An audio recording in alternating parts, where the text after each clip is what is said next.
आज आप सब सुनेंगे माघ मास कृष्ण पक्ष षटतिला एकादशी व्रत की कथा और फिर सुनेंगे एकादशी माता की आरती।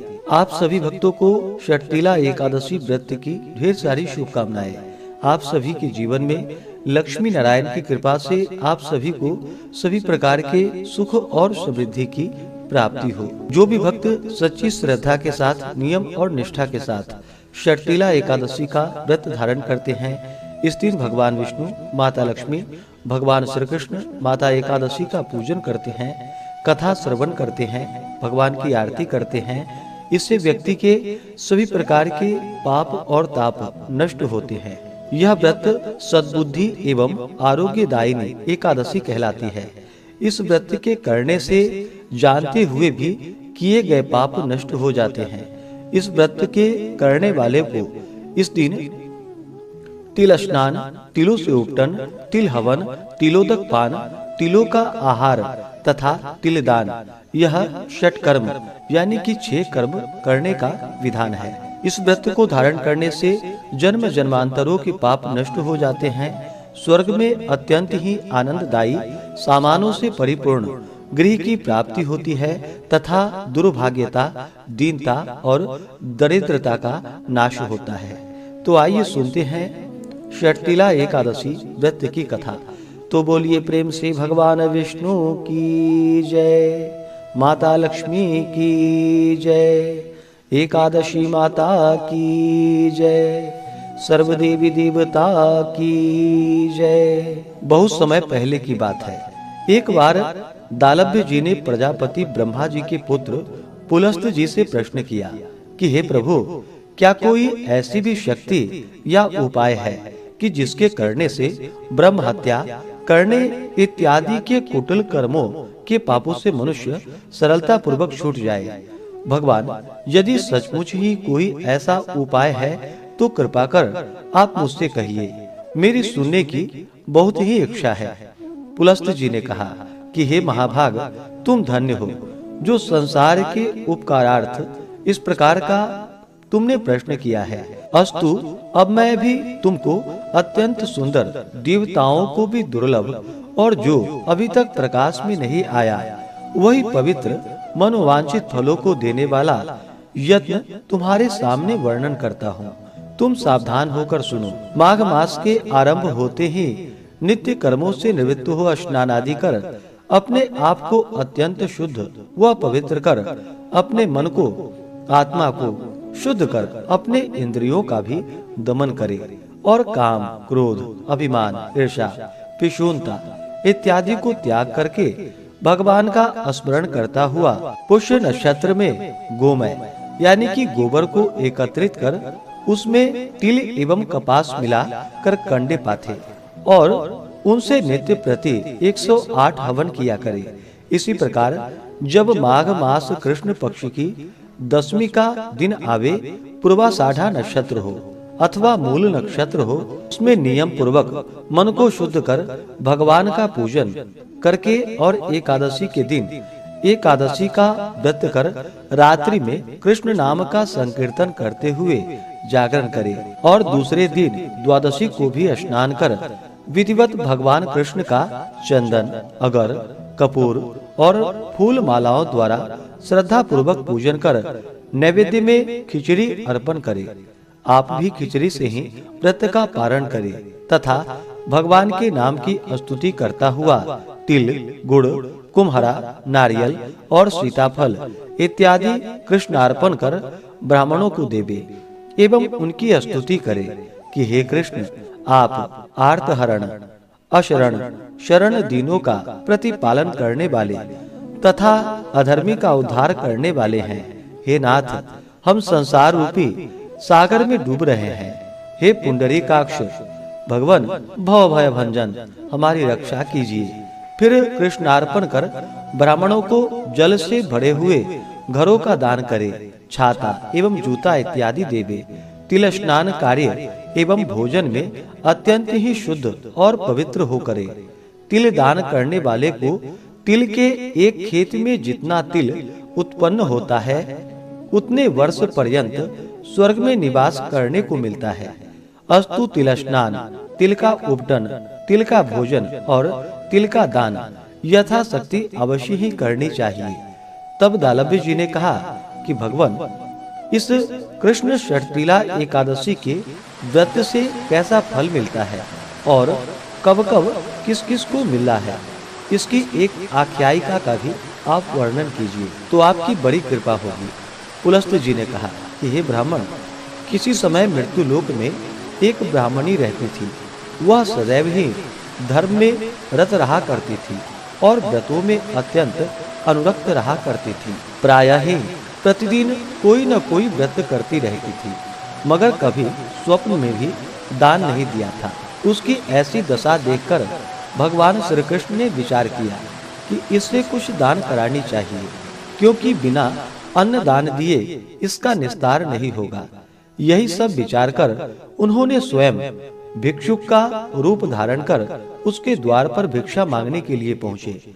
ब्राह्मणी तो देना जानती ही नहीं थी, तथापि उपहास करने की मुद्रा से उसने भगवान की झोली में एक मृत पिंड डाल दी, यानी कि मिट्टी का ढेला डाल दिया। वे उसी को लेकर के चुपचाप चले आए। कुछ दिन बाद जब वह तापसी ब्राह्मणी अहलौकिक लीला समाप्त कर परलोक सिधारी, तो उसी मृत पिंड के प्रभाव से उसे एक सूना भवन रहने को मिला।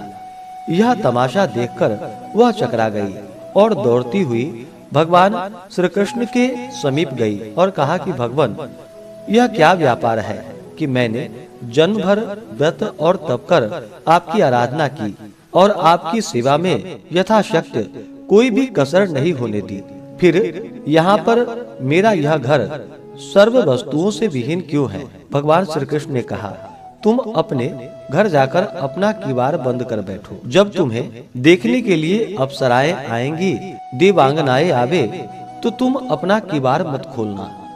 जब वे किवाड़ खोलने के लिए कहें, तब तुम उनसे कहना, यदि आप लोग मुझे षटतिला एकादशी का विधान, पुण्य और फल सुनाइए तो मैं दरवाजा खोल दूंगी। भगवान श्री कृष्ण के ऐसे वाक्यों को सुनकर वह सुंदरी अपने मकान में आकर उसने सब द्वार बंद कर चिंताकुल होकर बैठ गई। यथा समय देवांगनाएं आई और उसने किवाड़ खोलने के लिए कहा। तब उसने वे ही वाक्य उन लोगों से कही जो कि भगवान श्री कृष्ण ने कहे थे। उनके ऐसे वाक्यों को सुनकर एक स्त्री ने षटतिला एकादशी व्रत विधि बतलाई और उसके दर्शन किए, उसके अनुपम तेज का अवलोकन किया। उस स्त्री ने भी देवांगनाओं के उपदेशानुसार षटतिला एकादशी का व्रत विधिवत धारण कर धन धान्य आदि से संयुक्त गृह को प्राप्त किया। इसलिए इस षटतिला एकादशी व्रत के साथ साथ तिल और वस्त्र का दान अवश्य ही करनी चाहिए। इस प्रकार षटतिला एकादशी का व्रत धारण करने वाले के जन्म जन्मांतरों के पाप नष्ट हो जाते हैं। स्वर्ग में अत्यंत ही आनंददायी सामानों से परिपूर्ण गृह मिलता है तथा दुर्भाग्यता, दीनता और दरिद्रता का नाश होता है। तो बोलिए प्रेम से भगवान विष्णु की जय। अब सुनते हैं एकादशी माता की आरती। तो बोलिए प्रेम से एकादशी माता की जय। ओम जय एकादशी माता, विष्णु पूजा व्रत को धारण कर शक्ति मुक्ति पाता। ओम जय एकादशी माता, विष्णु पूजा व्रत को धारण कर शक्ति मुक्ति पाता। तेरे नाम गिनाओ देवी भक्ति प्रदान करनी, गण गौरव की देनी माता शास्त्रों में वर्णी। ओम जय एकादशी माता, विष्णु पूजा व्रत को धारण कर शक्ति मुक्ति पाता। मार्गशीर्ष के कृष्ण पक्ष की उत्पन्ना विश्वतारिणी जन्मी, शुक्ल पक्ष में हुई मोक्षदा मुक्तिदाता बन आई। ओम जय एकादशी माता, विष्णु पूजा व्रत को धारण कर शक्ति मुक्ति पाता। पौष के कृष्ण पक्ष की सफला नामक है, शुक्ल पक्ष में होए पुत्रदा आनंद अधिक रहे। ओम जय एकादशी माता। विष्णु पूजा व्रत को धारण कर शक्ति मुक्ति पाता। नाम षटतीला माघ मास में कृष्ण पक्ष आवे, शुक्ल पक्ष में जया कहावे, विजय सदा पावे। ओम जय एकादशी माता। विष्णु पूजा व्रत को धारण कर शक्ति मुक्ति पाता। विजया फाल्गुन कृष्ण पक्ष में शुक्ला आमल की, पाप मोचिनी कृष्ण पक्ष में चैत्र महाबली की। ओम जय एकादशी माता।